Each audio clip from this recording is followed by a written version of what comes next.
Hello दोस्तों, आप सभी का स्वागत करता हूँ अपने यूट्यूब चैनल में।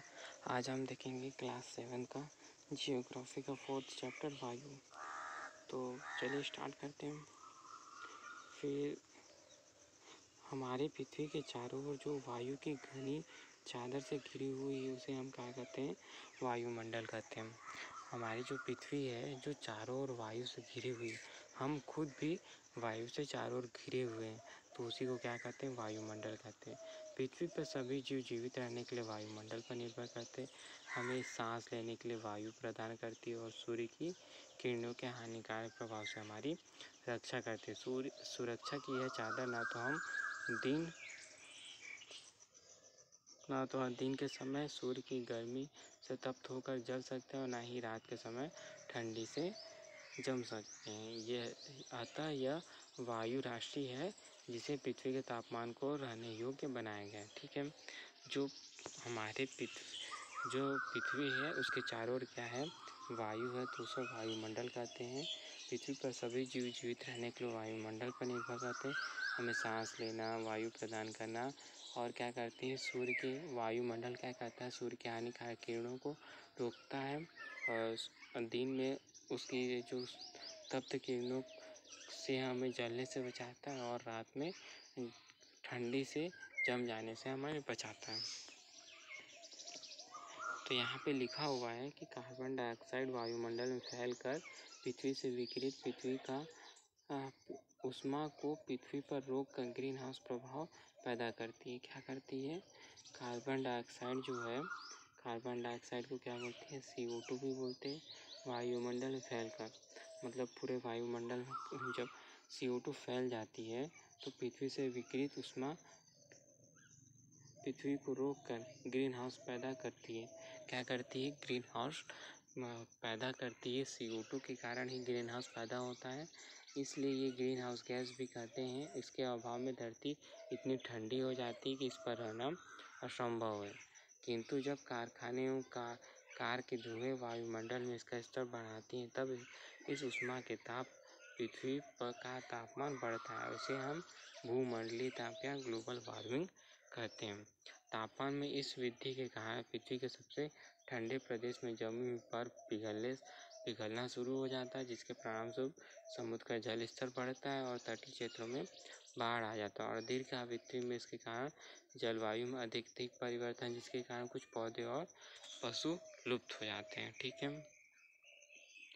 फिर अब बताया गया है कि वायुमंडल का संगठन, कि वायुमंडल में क्या है क्या नहीं है।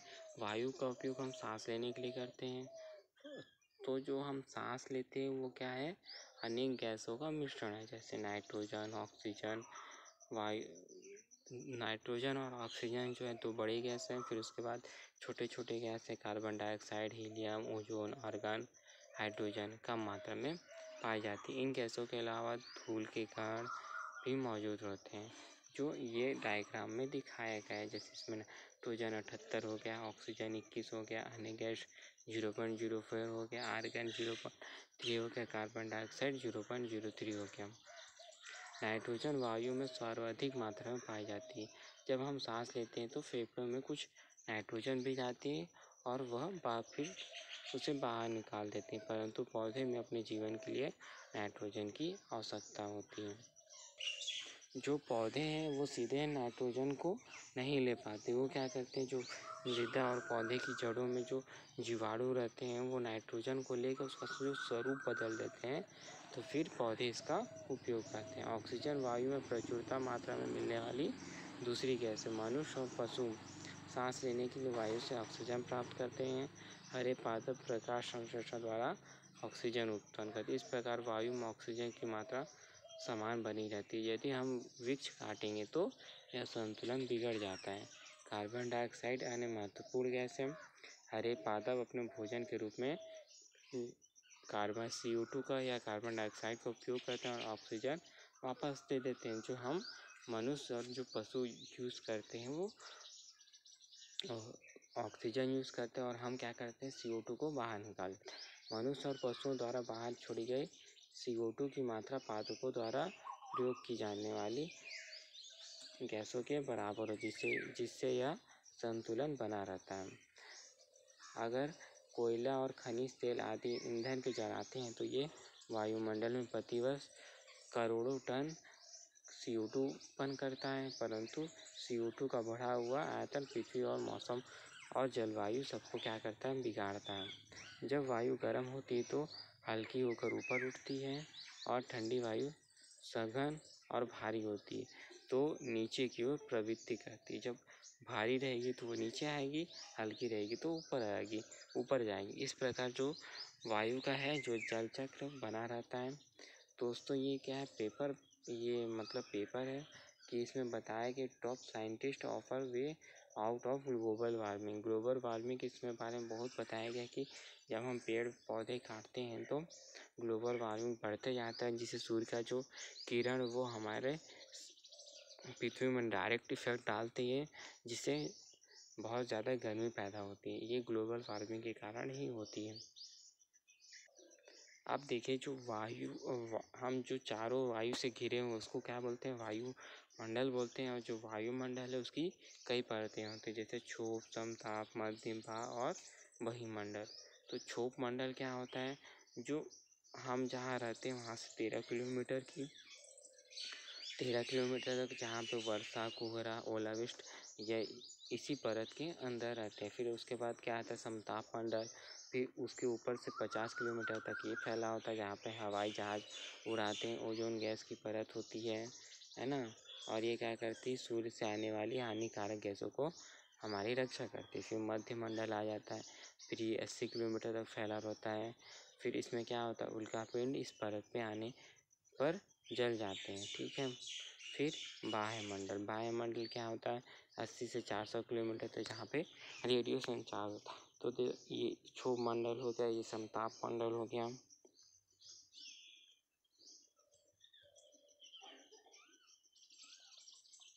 ये बहिमंडल हो गया, ये बाह्य वायुमंडल हो गया, और यहाँ पे ये हो गया मध्य मंडल।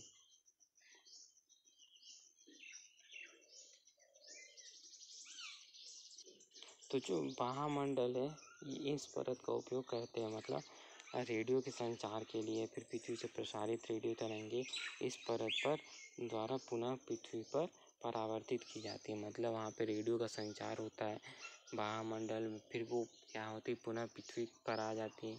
फिर उसके बाद क्या है, बहिमंडल क्या होता है, सबसे ऊपरी परत को बहिमंडल कहते हैं। इसमें यह वायु की पतली परत होती है, इसमें हीलियम और हाइड्रोजन यहाँ से अंतरिक्ष में तैरती हैं।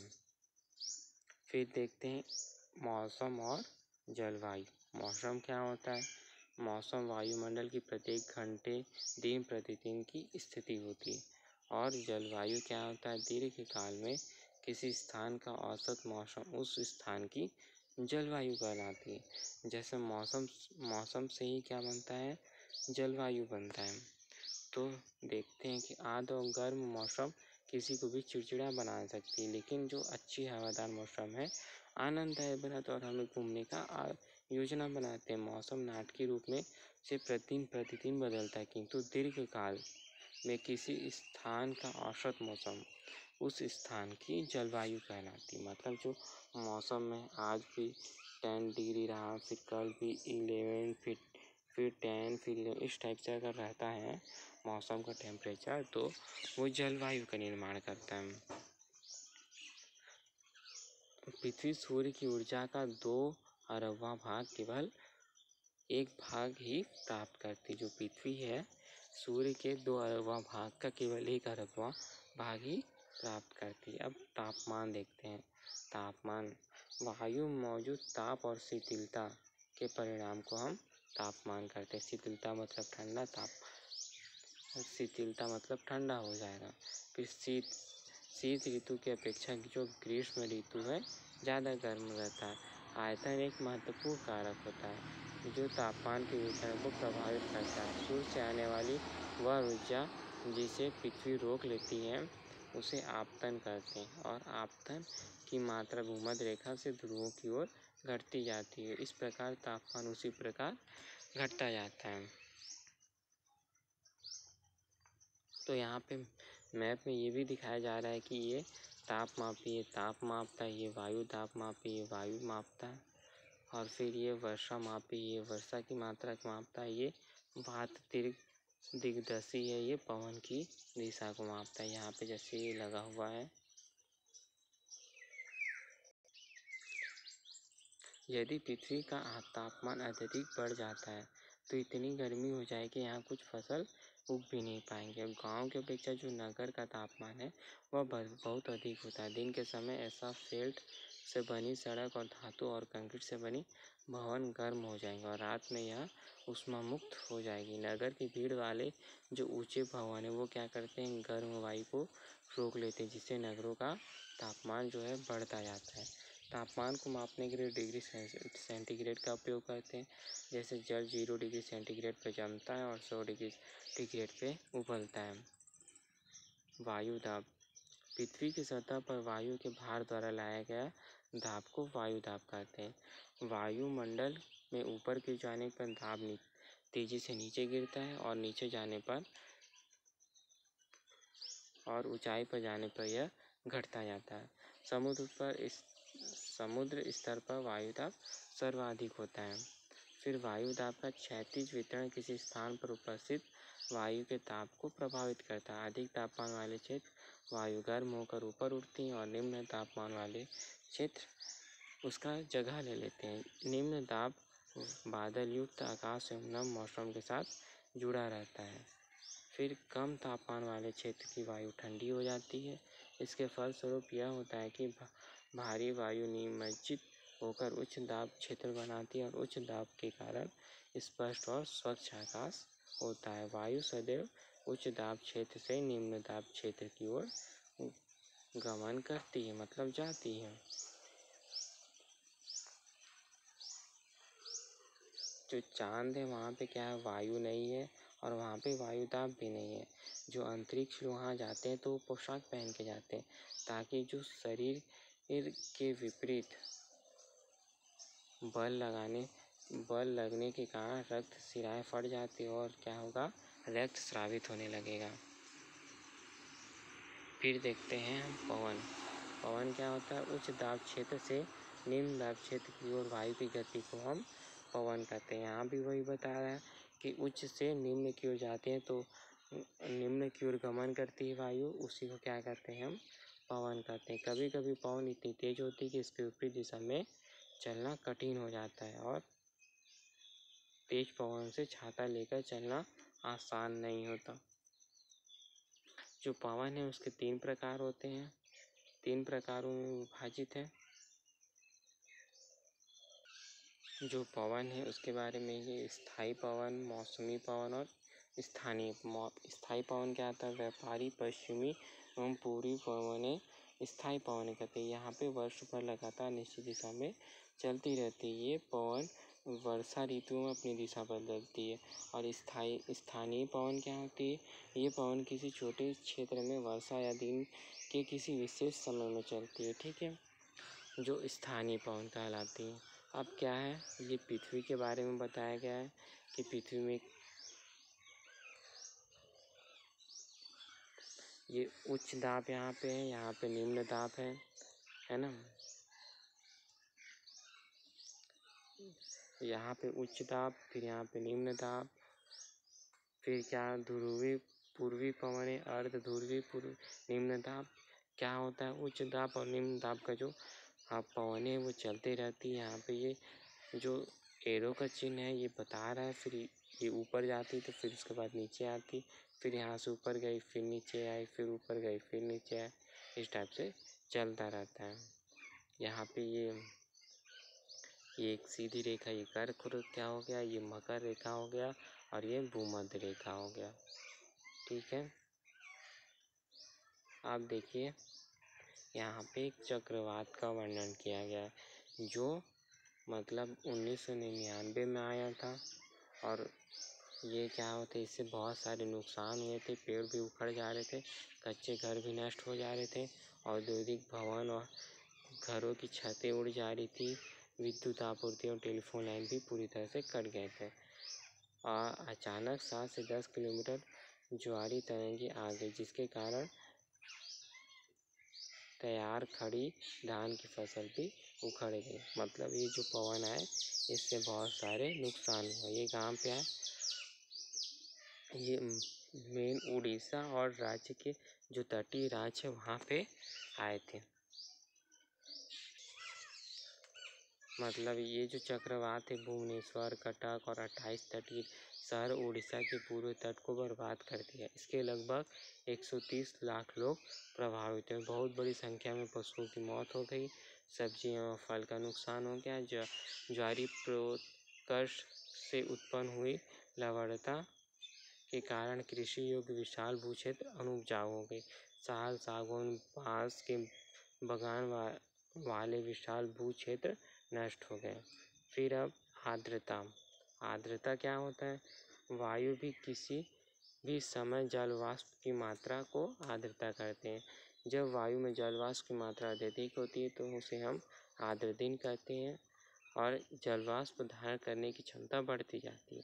इस प्रकार यह और अधिक आर्द्र होता जाता है। आर्द्र दिन में कपड़े सूखने में काफ़ी समय लगता है और हमारे शरीर से आसानी से पसीना भी नहीं सूख जाता। जब जल वाष्प ऊपर उठते हैं तो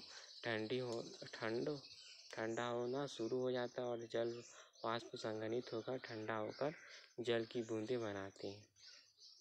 बादल इन्हीं जल बूंदों का ही एक समूह।